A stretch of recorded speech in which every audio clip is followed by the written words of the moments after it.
Assalamualaikum warahmatullahi wabarakatuh. Kita semua kenal nama Fathahillah, sang penakluk Sunda Kelapa di balik kisah heroiknya yang mengubahnya menjadi Jayakarta. Tapi, pernahkah kamu bertanya, siapa sebenarnya dia? Dari mana asalnya? Benarkah beliau berasal dari Aceh? Untuk menjawab semuanya, video ini akan membongkar kisah yang jarang diungkap. Siapa saja keturunan Fathahillah, bagaimana mereka menyebar di Nusantara, hingga bagaimana pengaruhnya membentuk sejarah kerajaan-kerajaan Islam di Indonesia. Jangan lewatkan kisah menakjubkan ini, karena siapa tahu, mungkin saja Anda salah satu keturunannya. Selamat datang di Aceh History, tempat di mana kita menyelami lautan sejarah Aceh secara lengkap. Namun sebelum kita mulai jangan lupa untuk subscribe, like, komen, share dan nyalakan lonceng notifikasinya agar kamu tidak tertinggal kisah-kisah mendalam lainnya yang jarang dibahas dalam buku pelajaran. Mari kita mulai petualangan sejarah hari ini. Setiap tanggal 22 Juni, masyarakat Indonesia, khususnya warga Jakarta, memperingati Hari Jadi Kota Jakarta. Perayaan ini bukan sekadar seremoni tahunan biasa, tetapi sebuah momentum untuk mengenang sejarah panjang berdirinya salah satu kota metropolitan terbesar di dunia ini.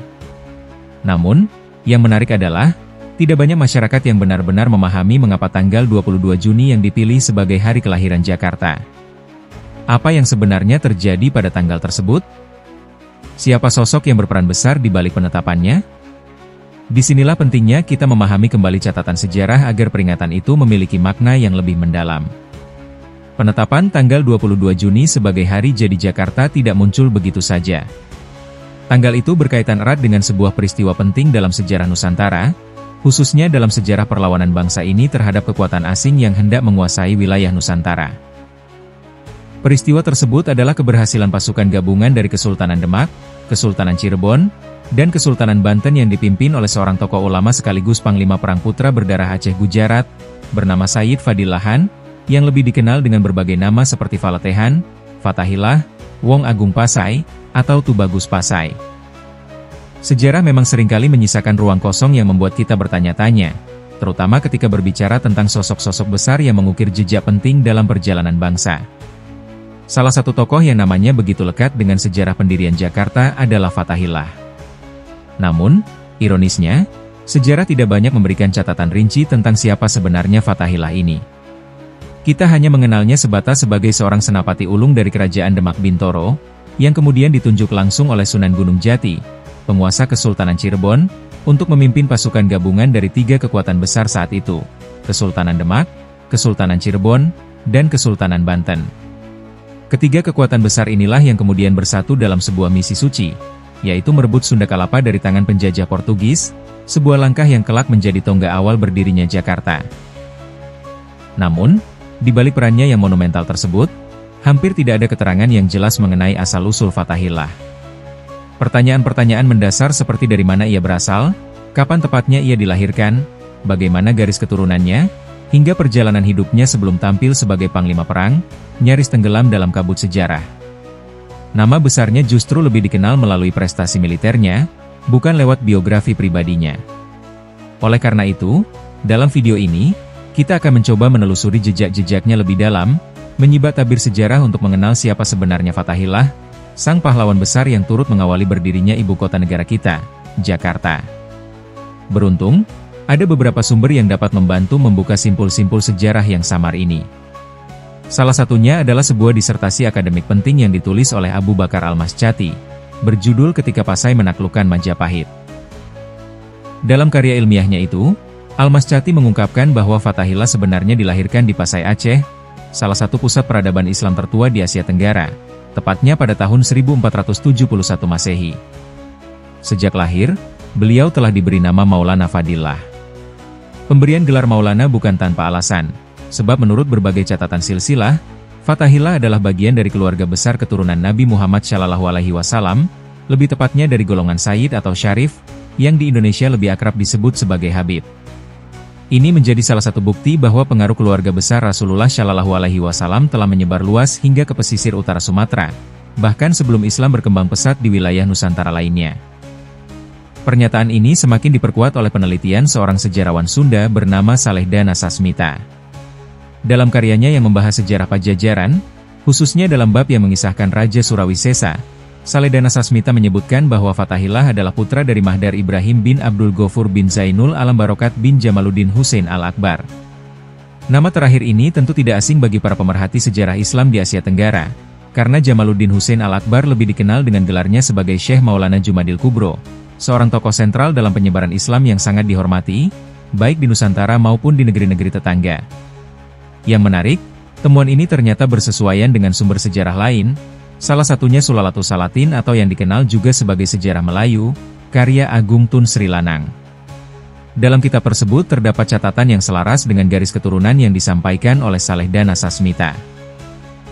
Tak hanya itu, kesesuaian catatan ini juga ditemukan dalam berbagai manuskrip dan silsilah keluarga para keturunan Syekh Jumadil Kubro, baik yang bermukim di Malaysia, Cirebon, Banten, hingga Palembang.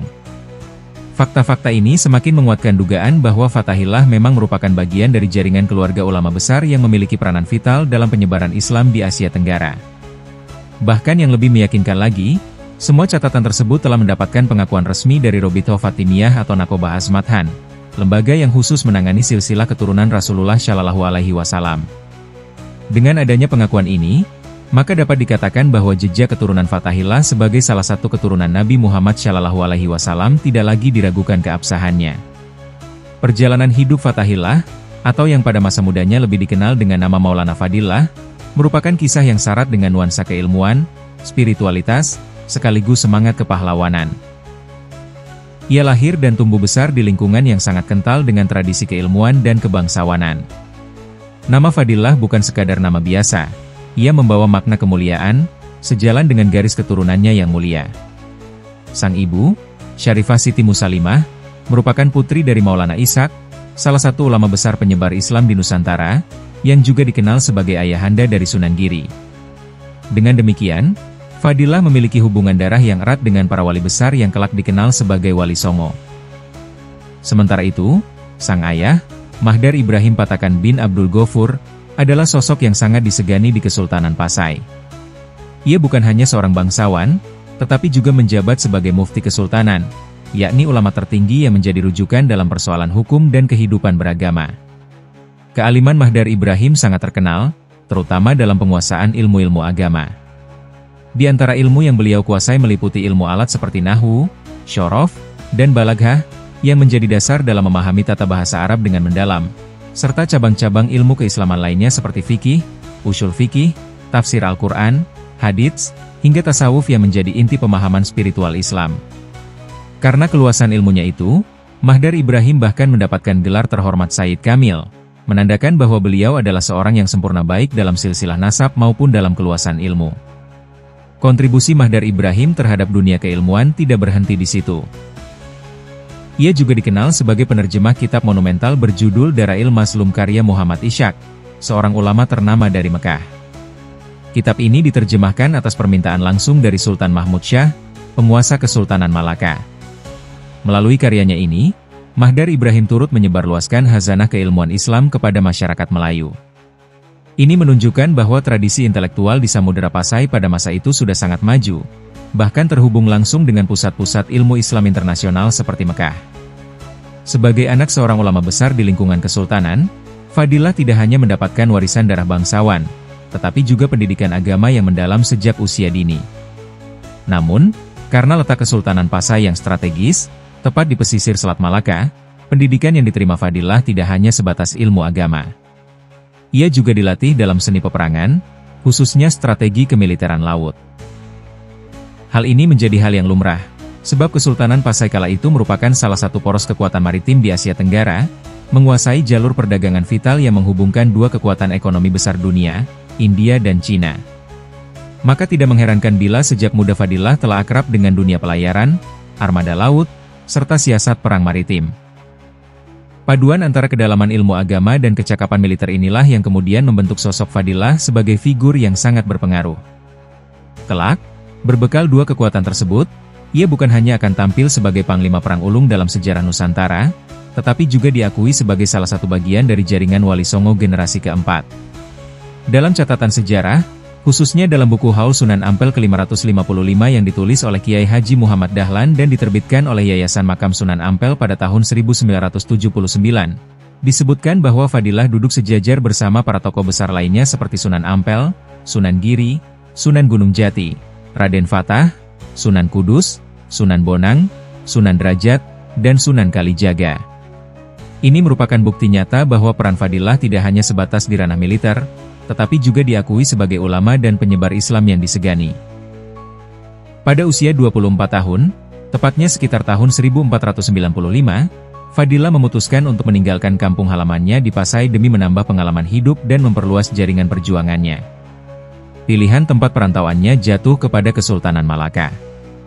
Bukan tanpa alasan, sebab penguasa Malaka saat itu, Sultan Mahmud Shah, merupakan sahabat dekat sang ayah. Berkat hubungan baik tersebut, begitu tiba di Malaka, Fadilah langsung mendapatkan kepercayaan besar dan diangkat menjadi Tumenggung, sebuah jabatan strategis dalam sistem pertahanan kerajaan.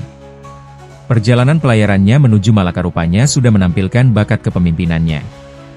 Dalam perjalanan laut melintasi Selat Malaka, armada yang dipimpinnya berhadapan dengan kelompok-kelompok bajak laut yang kerap meresahkan para pedagang. Namun Fadilah, dengan kecerdasan strategi dan keberaniannya, berhasil memukul mundur para perompak itu. Keberhasilannya ini membuat namanya segera diperbincangkan di kalangan militer Kesultanan Malaka. Kisah keberaniannya bahkan sampai ke telinga Laksamana Hang Tuah, sang legenda armada Laut Malaka. Menurut kisah yang beredar, Hang Tuah sendiri merasa kagum mendengar laporan anak buahnya tentang kecakapan pemuda dari Pasai tersebut. Karena itulah, ketika masa tugas Hang Tuah mulai mendekati akhir, jabatan Laksamana diberikan kepada Fadilah. Sejak saat itu, ia dikenal dengan gelar Laksamana Hoja Hasan, sebuah gelar yang menegaskan kedudukannya sebagai Panglima tertinggi Angkatan Laut Kesultanan Malaka. Di bawah kepemimpinannya, Selat Malaka menjadi jauh lebih aman. Jalur perdagangan utama antara India dan Cina bisa kembali bergairah tanpa gangguan berarti dari para bajak laut. Stabilitas maritim yang berhasil diwujudkan oleh Fadilah tidak hanya memberikan keuntungan besar bagi Kesultanan Malaka dari sisi ekonomi, tetapi juga memperkuat posisi politik kerajaan tersebut dalam peta kekuatan Asia Tenggara kala itu. Selama 15 tahun penuh, sejak tahun 1495 hingga 1510, Maulana Fadilah yang dikenal dengan gelar Laksamana Hoja Hasan mendedikasikan dirinya untuk Kesultanan Malaka. Masa pengabdian yang panjang itu tidak hanya membentuk dirinya sebagai ahli strategi militer laut, tetapi juga menempatkannya sebagai aktor penting dalam menjaga stabilitas jalur perdagangan internasional yang melintasi Selat Malaka. Namun seperti banyak kisah besar dalam sejarah, akhir pengabdiannya tidak berjalan mulus. Terdapat beberapa versi sejarah mengenai sebab berakhirnya masa jabatan Hoja Hasan sebagai Laksamana tertinggi Malaka. Salah satu versi menyebut bahwa ia memutuskan untuk mengundurkan diri secara terhormat. Setelah bertahun-tahun berkecimpung dalam dunia kemiliteran, Fadilah merasa telah cukup menimba pengalaman. Ia pun memilih kembali ke kampung halamannya di Pasai untuk kembali memperdalam ilmu-ilmu keagamaan. Keputusan ini sejalan dengan latar belakang keluarganya sebagai keturunan ulama besar, dan tampaknya Fadilah menyadari bahwa tugas spiritualnya belumlah usai. Namun, versi lain yang tak kalah menarik dan penuh intrik menyebutkan bahwa pengunduran diri tersebut tidak sepenuhnya atas kehendaknya sendiri. Dalam versi ini, Laksamana Hoja Hasan justru menjadi korban dari fitnah politik yang melibatkan kelompok Muslim Tamil. Fitnah ini berujung pada kekacauan di lingkungan istana, yang menyebabkan terbunuhnya 4 pejabat tinggi kerajaan, yaitu Tun Mutahir, Tun Hasan, Tun Ali, dan Seri Naradiraja. Keempatnya merupakan tokoh penting dalam pemerintahan Sultan Mahmud Shah, dan kematian mereka mengguncang stabilitas internal kesultanan. Sebagai Laksamana, Hoja Hasan dianggap lalai dan tidak mampu mencegah tragedi tersebut. Akibatnya, ia dicopot dari jabatannya dan diperintahkan meninggalkan Malaka. Walaupun tak dapat dipastikan versi mana yang lebih tepat, kedua cerita ini menggambarkan betapa kompleksnya dinamika kekuasaan dan pertarungan kepentingan di balik layar kerajaan besar seperti Malaka. Setelah lengser, jabatan Laksamana diserahkan kepada tokoh baru, Hang Nadim, yang merupakan menantu dari legenda Angkatan Laut sebelumnya, Hang Tuah. Hang Nadim pun mewarisi tantangan besar yang ditinggalkan Hoja Hasan, mempertahankan stabilitas Malaka di tengah bayang-bayang ancaman kekuatan asing yang mulai mengintai dari kejauhan. 1 tahun setelah Fadilah meninggalkan Malaka, yaitu pada tahun 1511, datanglah peristiwa besar yang mengubah arah sejarah kawasan. Armada Portugis, dengan kekuatan tempur laut yang jauh lebih modern dan persenjataan berat seperti meriam dan bedil, melancarkan serangan mendadak terhadap Malaka.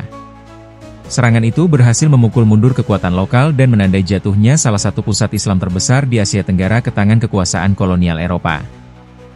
Sultan Mahmud Shah, penguasa Malaka, terpaksa melarikan diri dan mengungsi ke Pulau Bintan.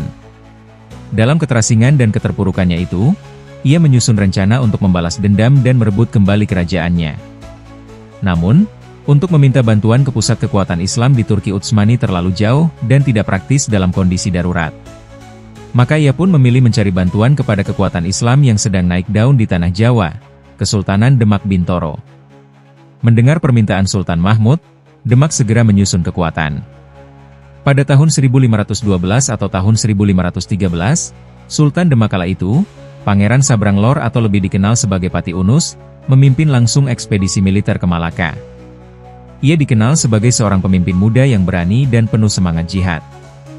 Armada Demak pun bergerak menuju Malaka dengan harapan dapat menggulingkan kekuasaan Portugis yang baru saja bercokol di kota pelabuhan itu. Fadillah, yang saat itu telah kembali ke Pasai, rupanya kembali turut serta dalam ekspedisi ini.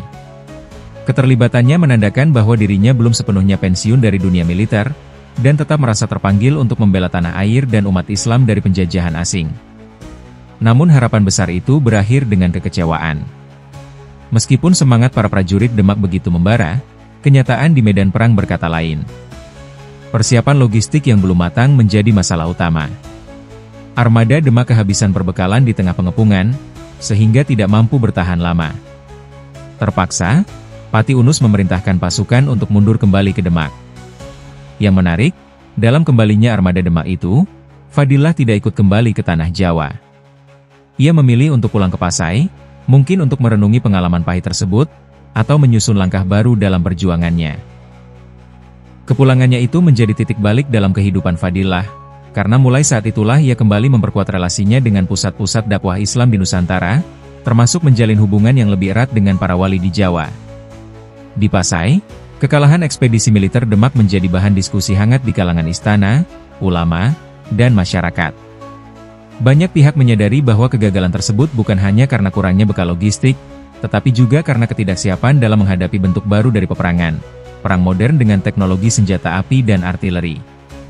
Pasukan Demak ketika itu memang belum memiliki meriam, dan strategi mereka belum mengantisipasi gaya perang Eropa yang berbasis kekuatan tembakan jarak jauh.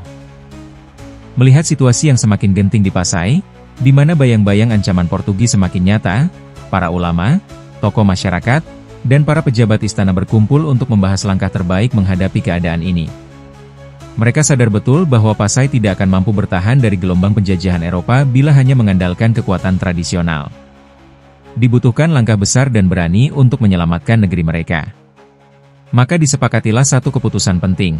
Fadillah, yang telah memiliki pengalaman luas di bidang kemiliteran, harus pergi merantau, bukan hanya untuk mencari sekutu, tetapi untuk mempelajari rahasia kekuatan bangsa Eropa, khususnya teknologi persenjataan seperti senapan dan meriam, serta strategi perangnya.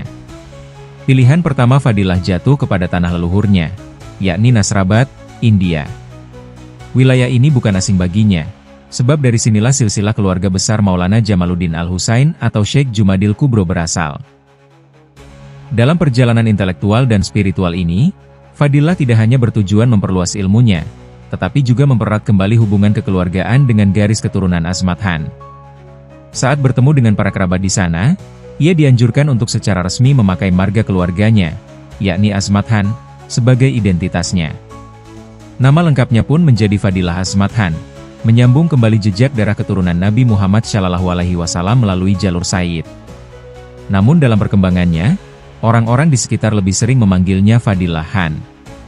Penyederhanaan nama ini kemungkinan disebabkan oleh pengaruh budaya India Persia yang kerap menggunakan gelar Han untuk menunjukkan kedudukan atau penghormatan kepada seseorang yang memiliki kedudukan tinggi atau kemampuan militer yang luar biasa. Bahkan, dalam catatan Portugis, nama Fadillah Han pun dilafalkan secara asing menjadi Falatehan, sebutan yang kemudian menjadi lebih populer di kalangan Eropa maupun lokal. Selama di India, Fadillah mempelajari berbagai teknik pembuatan senjata api, terutama meriam, yang kala itu merupakan teknologi unggulan kekuatan militer bangsa Eropa. Ia berguru kepada para ahli pembuat meriam, yang sebagian besar merupakan para pandai besi muslim dari wilayah Gujarat dan sekitarnya. India memang menjadi salah satu pusat pengembangan teknologi persenjataan di Asia, bahkan menjadi pemasok bagi kerajaan-kerajaan besar lainnya, termasuk kekuatan militer Turki Utsmani. Hal ini menjadi langkah strategis bagi Fadillah, karena penguasaan terhadap teknologi meriam akan menjadi bekal penting dalam pertempuran melawan kekuatan Eropa seperti Portugis. Namun ambisi Fadillah tidak berhenti di India. Setelah merasa cukup mendapatkan pengetahuan dasar mengenai teknologi persenjataan, ia melanjutkan perjalanan intelektual dan militernya menuju Kekaisaran Turki Utsmani, pusat peradaban Islam yang saat itu sedang berada di puncak kejayaan militer. Tujuannya jelas, mendalami strategi militer modern bangsa Eropa dan memahami bagaimana umat Islam di belahan dunia lain menghadapi invasi kekuatan Barat.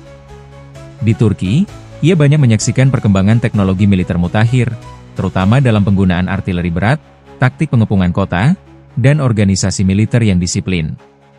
Konon, dalam beberapa riwayat rakyat yang berkembang di Sumatera dan Malaysia, Fadillahan disebut-sebut sempat bergabung sebagai salah satu perwira pasukan Sultan Muhammad II Al-Fatih dalam penaklukan Konstantinopel. Namun, bila dikaji berdasarkan urutan waktu sejarah, kisah itu lebih tepat dikategorikan sebagai legenda atau mitos belaka. Sebab, penaklukan Konstantinopel terjadi jauh lebih awal, yakni pada tahun 1453, sedangkan Fadillah sendiri baru lahir pada tahun 1471 dan berangkat ke Turki sekitar tahun 1513 atau tahun 1514. Pada saat kedatangannya di Turki, kekuasaan sudah berada di tangan Sultan Salim I yang berkuasa antara 1512 hingga 1520, bukan lagi Al-Fatih. Meski demikian, keberadaan Fadillah di Turki tetap menjadi fase penting dalam kehidupannya. Ia diyakini sempat bergabung dalam pelatihan militer, menyerap berbagai taktik perang, terutama strategi menghadapi bangsa Eropa yang memiliki keunggulan dalam penggunaan senjata api dan artileri. Pengalaman ini akan menjadi bekal berharga yang kelak ia bawa pulang ke Nusantara. Namun, perjalanan kembali ke tanah kelahirannya ternyata tidak semudah yang dibayangkannya. Ketika Fadillahan berniat pulang ke Pasai sekitar tahun 1519, Selat Malaka sudah sepenuhnya berada di bawah kendali Portugis. Jalan pulang tertutup, karena Portugis bukan hanya telah menguasai Malaka sejak 1511, tetapi juga berhasil merebut Pasai pada sekitar tahun 1513. Situasi di tanah kelahirannya telah berubah drastis. Pasai yang dulu gemerlap sebagai pusat perdagangan dan ilmu pengetahuan Islam kini berada dalam cengkeraman kekuatan asing. Bahkan, Pasai baru berhasil direbut kembali dari tangan Portugis lebih dari satu dekade kemudian, pada tahun 1525, oleh Kesultanan Aceh Darussalam. Dengan kondisi selat yang berbahaya dan jalur kembali ke Pasai tertutup, Fadillahan akhirnya memilih membelokkan pelayarannya menuju Palembang, sebuah wilayah penting yang juga memiliki jaringan dagang maritim cukup kuat di Sumatera bagian selatan. Dari Palembang, ia kemudian melanjutkan perjalanan ke Cirebon untuk menemui kerabat sekaligus pamannya, yaitu Sunan Gunung Jati. Pertemuan Fadillahan dengan Sunan Gunung Jati bukan sekadar pertemuan keluarga biasa. Ini merupakan momentum strategis yang akan menentukan arah baru perjalanan hidupnya. Sunan Gunung Jati, yang memiliki nama asli Syarif Hidayatullah, adalah putra Syarif Abdullah bin Ali Nurul Alam atau Maulana Israel, yang berasal dari keturunan langsung Bani Hashim. Hubungan kekeluargaan ini tidak hanya mempererat silaturahmi, tetapi juga memperkuat posisi Fadillahan dalam jejaring kekuatan Islam di Nusantara. Kakek Sunan Gunung Jati, Ali Nurul Alam, merupakan saudara kandung Zainul Alam Barokat, yang tak lain adalah kakek buyut Fadillahan sendiri. Dengan demikian, keduanya memiliki ikatan darah langsung dari garis Azmat Han. Di saat yang bersamaan, Kesultanan Demak Bintoro juga sedang mempersiapkan serangan kedua terhadap Portugis di Malaka. Serangan pertama yang dipimpin oleh Sultan Pati Unus pada tahun 1513 memang berakhir dengan kegagalan, tetapi semangat untuk membalas kekalahan itu tetap menyala. Maka Sunan Gunung Jati pun mengajak Fadillahan untuk menghadap Sultan Demak, yaitu Pati Unus, sosok yang menggantikan Raden Fata setelah wafatnya sang pendiri Demak pada tahun 1518 Masehi. Kedatangan Fadillahan ke Demak menjadi angin segar bagi para petinggi kerajaan. Bagaimana tidak, ia datang membawa ilmu baru, teknologi baru, dan pengalaman militer yang luas. Apalagi di tengah situasi penuh tekanan dari ancaman Portugis, kedatangan seorang ahli strategi perang yang pernah belajar langsung dari pusat-pusat kekuatan Islam seperti India dan Turki tentu membesarkan hati seluruh pihak di Demak. Tidak butuh waktu lama, Fadillahan diangkat sebagai wakil pimpinan pasukan tertinggi. Adapun pucuk pimpinan pasukan tetap berada di tangan Sultan Demak sendiri, Pati Unus, yang menyandang gelar Senapati Sarjawala, artinya panglima laut yang perkasa. Persiapan serangan kedua ini jauh lebih besar dari yang sebelumnya. Kesultanan Demak tidak main-main. Armada besar disiapkan, diperkirakan berjumlah sekitar 400 kapal perang, dengan membawa lebih dari 10.000 prajurit. Pasukan ini bukan hanya terdiri dari prajurit Demak, tetapi juga merupakan gabungan kekuatan dari berbagai kerajaan dan kesultanan sekutu. Bisa dikatakan, inilah kekuatan Islam terbesar yang pernah dikumpulkan di Nusantara untuk menghadapi invasi Eropa. Bahkan keberangkatan armada besar ini sempat membuat pihak Portugis was-was, karena mereka sadar betul ancaman besar sedang menuju Malaka. Namun, takdir berkata lain. Di tengah sengitnya pertempuran yang berlangsung selama 3 hari, musibah besar terjadi. Sebuah peluru nyasar menghantam kapal utama, tepat di tempat di mana Pati Unus berada. Sang panglima tertinggi gugur di medan tempur. Kehilangan sosok sentral seperti Pati Unus merupakan pukulan telak bagi semangat tempur pasukan Demak. Dalam situasi genting itu, Fadilahan segera mengambil alih komando pasukan. Keputusan yang diambilnya sangat berat, tetapi rasional, menarik mundur seluruh pasukan untuk menghindari kehancuran total. Di tengah kekacauan, Fadilah tetap menjaga kehormatan sang sultan dengan memastikan jenazah Pati Unus dapat dibawa pulang ke tanah Jawa dengan selamat. Kegagalan dalam penyerangan kedua ke Malaka memaksa para petinggi 3 kesultanan Islam serta para wali Allah di Nusantara untuk berpikir ulang. Melanjutkan perang langsung ke Malaka jelas akan membutuhkan waktu lama untuk mempersiapkan ulang kekuatan dan biaya yang tidak sedikit. Maka atas usulan Sunan Gunung Jati, strategi besar pun dirumuskan ulang. Jika Malaka sulit untuk direbut secara langsung, maka strategi cerdas adalah dengan memancing Portugis keluar dari sarangnya. Dan kebetulan, ada celah yang bisa dimanfaatkan. Kerajaan Pajajaran di Jawa Barat, sekutu Portugis yang saat itu tengah berupaya memperkuat dirinya dengan mendirikan benteng Portugis di Sunda Kelapa. Sunda Kelapa adalah pelabuhan penting dan satu-satunya yang masih dimiliki Kerajaan Pajajaran, setelah pelabuhan-pelabuhan lain seperti Cirebon dan Banten telah lebih dulu jatuh ke tangan kerajaan Islam. Pajajaran sadar betul bahwa tanpa kekuatan maritim, posisinya sebagai kerajaan besar akan hancur. Maka tak heran jika mereka bersekutu dengan Portugis untuk memperkuat pertahanan pelabuhan tersebut. Bagi pasukan Islam, inilah kesempatan emas untuk menghadapi Portugis di tempat yang lebih menguntungkan. Dan memang benar, kehadiran armada Portugis di Sunda Kelapa sudah lama ditunggu-tunggu oleh pasukan gabungan Islam. Kali ini Fadilahanlah yang memimpin seluruh operasi militer. Dengan bekal ilmu teknologi persenjataan dari India dan strategi perang modern yang dipelajarinya langsung dari Turki, Fadilahan memimpin pasukan dengan penuh perhitungan. Tidak ada lagi kesalahan strategi seperti sebelumnya. Pertempuran sengit pun pecah. Dan tepat pada tanggal 22 Juni 1527, armada Portugis yang mencoba mendirikan benteng di Sunda Kelapa berhasil diluluhlantakkan oleh kekuatan pasukan Islam. Kemenangan ini menjadi tonggak sejarah yang sangat penting, bukan hanya dalam catatan Islam di Nusantara, tetapi juga bagi sejarah Indonesia secara keseluruhan.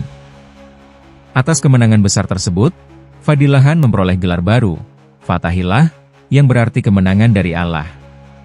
Nama itu bukan hanya sekadar gelar, tetapi juga menjadi simbol bahwa perjuangan melawan penjajah tidak akan pernah sia-sia jika dilakukan dengan niat tulus dan strategi yang cerdas. Bahkan kemenangan ini dikenang sepanjang masa. Tanggal 22 Juni yang menjadi hari kemenangan melawan Portugis di Sunda Kelapa kemudian ditetapkan sebagai hari kelahiran kota yang kini kita kenal sebagai Jakarta. Namun kisah hidup Fatahillah tidak berhenti sampai di situ. Perjalanan hidupnya semakin berkelindan dengan sejarah Cirebon. Pada tahun 1568, Sunan Gunung Jati wafat. Pangeran Adipati Cirebon yang sebelumnya dipersiapkan untuk menggantikannya justru telah lebih dahulu meninggal dunia. Maka, dengan pertimbangan pengalaman, kedekatan keluarga, serta jasa-jasanya dalam perjuangan Islam di Nusantara, Fatahillah diangkat menjadi Sultan Cirebon. Dalam catatan masyarakat, Fatahillah sering disebut sebagai Sunan Gunung Jati II, melanjutkan perjuangan dan kepemimpinan pamannya. Inilah sebabnya mengapa di kemudian hari banyak orang mengira bahwa Fatahillah dan Sunan Gunung Jati adalah orang yang sama. Padahal, bila ditelusuri lebih dalam, keduanya jelas merupakan dua sosok yang berbeda. Fatahillah adalah keponakan Sunan Gunung Jati, namun karena perannya yang sangat besar dalam membangun dan mempertahankan Cirebon, serta menyatukan kekuatan Islam melawan Portugis, namanya begitu lekat dengan sejarah dakwah dan perjuangan Islam di tanah Jawa. Sebagai seorang tokoh besar dalam sejarah Nusantara, kehidupan pribadi Fathahillah tentu tidak lepas dari kisah-kisah pernikahan dan keturunannya. Sepanjang hidupnya, Fathahillah diketahui menjalani 3 kali pernikahan. Dari ketiga pernikahan itu, lahirlah keturunan yang sebagian besar menjadi tokoh penting dalam perkembangan kerajaan-kerajaan Islam di Nusantara, meskipun ada pula yang kisahnya terlupakan oleh sejarah. Pernikahan pertama Fathahillah terjadi ketika dirinya masih bergelar Laksamana Hoja Hasan. Ia menikahi Tun Sirah binti Hang Tuah, putri dari sosok legendaris Sang Tuah, Panglima tersohor Kesultanan Malaka. Dari pernikahan ini lahirlah seorang putra bernama Maulana Abdullah. Namun sayangnya, hingga kini jejak keturunan Maulana Abdullah ini kurang terdokumentasi dengan baik. Catatan sejarah menyebutkan bahwa sebagian keturunannya tersebar di wilayah Malaysia, Medan, Sumatera Utara, serta Kepulauan Riau, tetapi informasi yang jelas dan terverifikasi masih sulit ditemukan. Pernikahan kedua Fathahillah terjadi setelah ia kembali ke Tanah Jawa, tepatnya dengan Ratu Inahon binti Sunan Gunung Jati. Pernikahan ini menguatkan hubungan kekeluargaan Fathahillah dengan kekuasaan Islam di Jawa Barat, khususnya Cirebon.